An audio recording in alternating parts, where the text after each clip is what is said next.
Você já teve aquela sensação de estar num lugar completamente silencioso e, mesmo assim, achar que ouviu alguma coisa? Um barulho longe, um sussurro, um passo.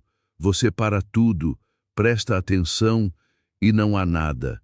A maioria das pessoas descarta isso como cansaço, como imaginação, como o cérebro pregando uma peça. Mas, e se eu te dissesse que existe uma cidade inteira, com ruas, com casas, com uma história completa, onde esse fenômeno acontece com praticamente todo mundo que passa a noite lá? Não uma pessoa, não duas, quase todos. E o mais perturbador não é o fenômeno em si, é o que os pesquisadores encontraram quando foram tentar explicar.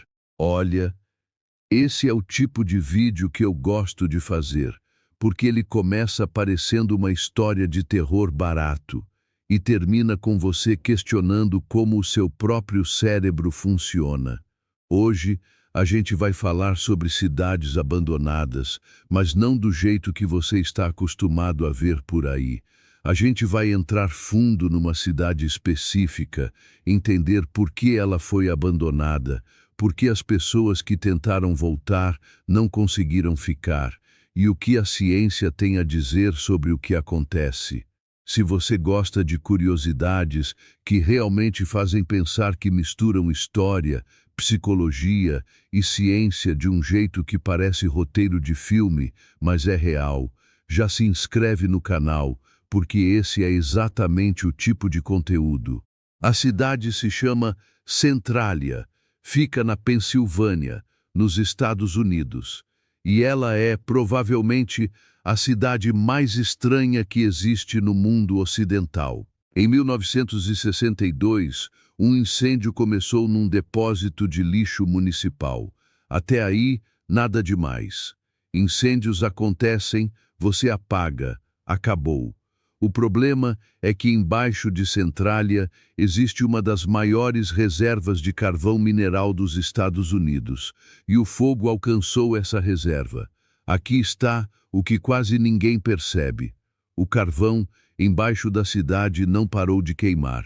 Ele está queimando até hoje, já faz mais de 60 anos. 60 anos de fogo vivo, embaixo das ruas, das casas e embaixo do cemitério da cidade. A temperatura do solo, em algumas áreas, chega a mais de 70 graus Celsius. O chão racha, buracos se abrem do nada, e uma névoa constante de dióxido de carbono e monóxido de carbono sobe pelo asfalto.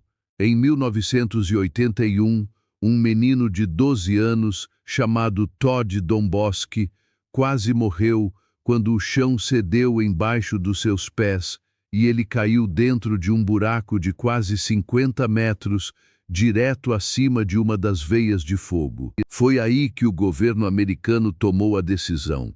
Todo mundo sai. Em 1984, o Congresso aprovou 42 milhões de dólares para realocar os moradores. Quase todos foram, mas alguns se recusaram. É aqui que fica realmente interessante. Chegou a ter mais de 1.000 habitantes em Centralia. No auge do processo de evacuação, sobraram cerca de uma dezena de pessoas que simplesmente não quiseram ir. E essas pessoas relataram algo que, a princípio, parece impossível. Elas se adaptaram ao lugar. Elas dizem não sentir os efeitos que os visitantes sentem, porque visitantes, jornalistas, pesquisadores, curiosos relatam, de forma consistente, uma série de experiências perturbadoras: náusea, tontura, confusão mental, a sensação de que alguém está observando. E à noite, os relatos ficam ainda mais específicos. Pessoas ouvem sons que não têm origem explicável. Vozes abafadas, passos em asfalto rachado, uma vibração baixa, quase inaudível, que parece vir de dentro da terra. Agora, você pode estar pensando isso. É sugestão. As pessoas vão com medo e o cérebro cria o resto. E essa é exatamente a explicação que a maioria aceita. Mas será que é só isso? Em 2003, o pesquisador Vic Tandy, da Universidade de Coventry, publicou um estudo. Tandy estava trabalhando num laboratório onde os funcionários relatavam mal-estar, arrepios e a sensação de serem observados. Ele investigou e encontrou a causa. Uma ventoinha industrial produzia infrassons. Sons abaixo de 18 Hz são imperceptíveis aos ouvidos, mas afetam o corpo. Fazem o globo ocular vibrar, causando desorientação e náusea. E aqui está a parte mais impressionante: alucinações visuais. O cérebro, sem entender o que está acontecendo, preenche as lacunas. Ele cria. Agora, pensa uma cidade com fogo ativo embaixo do solo, com gases saindo pelas rachaduras, com a terra literalmente vibrando por décadas. Qual seria o nível de infrassons num lugar assim? Ninguém mediu de forma sistemática em Centralia, mas a hipótese assusta. Talvez as pessoas não estejam imaginando. Talvez o ambiente esteja literalmente manipulando a percepção delas. O nosso cérebro adora explicações simples, mesmo quando elas estão erradas. Mas a história não termina na física. Tem um fenômeno psicológico chamado efeito de lugar, place attachment, em inglês, que explica algo curioso sobre por que aquele punhado de moradores se recusou a sair. Estudos da American Psychological Association mostram que o vínculo emocional de uma pessoa com o lugar onde cresceu pode ser tão intenso quanto o vínculo com outra pessoa. Não é metáfora, é neurológico. Quando você ameaça esse vínculo, quando você diz, você precisa ir embora, o cérebro ativa as mesmas regiões que ativaria diante de uma perda afetiva, uma espécie de luto antecipado. E aí acontece algo paradoxal. Quanto mais o lugar é ameaçado, mais as pessoas se apegam. Quanto mais inóspito, mais difícil é ir embora. É como se a dificuldade de ficar fizesse parte da razão de ficar. Isso muda completamente a forma como você vê cidades abandonadas. Não são só ruínas. São lugares onde o peso emocional ficou para trás quando os corpos foram embora. E talvez seja isso que os visitantes estão sentindo.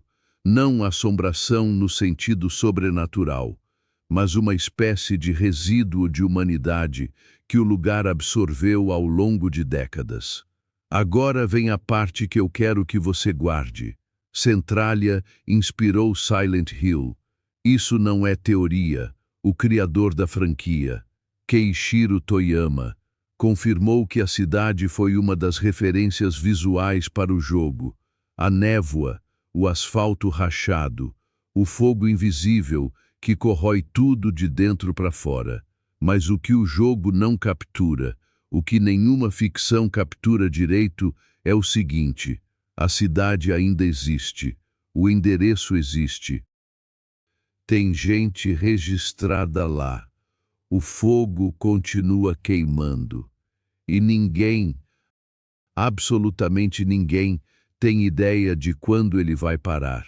Os geólogos estimam que o carvão, embaixo de Centralia, pode alimentar o incêndio por mais 250 anos. Isso significa que existe uma boa chance de que nenhum de nós, nem nossos filhos, nem nossos netos, vão ver o fim desse fogo. E quando ele finalmente apagar, se apagar o que vai restar. É uma cidade que ardeu por mais de 3 séculos sem que ninguém conseguisse fazer nada a respeito. Agora pensa, quantas outras Centralias existem, lugares com histórias enterradas, com forças que não controlamos, com memórias que recusam desaparecer, talvez mais do que a gente imagina. E talvez essa seja a coisa mais perturbadora de tudo. Não o fogo, não os sons, não os gases, mas a sensação de que alguns lugares simplesmente não querem ser esquecidos. Centralia é um dos casos mais documentados e, ao mesmo tempo, mais ignorados de abandono urbano forçado no mundo moderno. Uma cidade que existe no mapa, tem moradores registrados, mas que ninguém consegue habitar de verdade. E o que a ciência mostra, quando você vai fundo, é que a linha entre sobrenatural e natural, que a gente ainda não entende direito, é muito mais tênue do que a gente gostaria. Agora, eu quero saber, você já sabia de Centralia? Já ouviu falar do fenômeno dos infrassons? Isso aqui te surpreendeu? Ou você já tinha essa suspeita? Comenta aí embaixo. Eu leio todos os comentários, de verdade. Se você gosta de curiosidades que vão além do óbvio, que misturam ciência, história e aquele arrepio de caramba, não tinha pensado nisso, se inscreve no canal. Tem muito mais por vir. Até o próximo vídeo.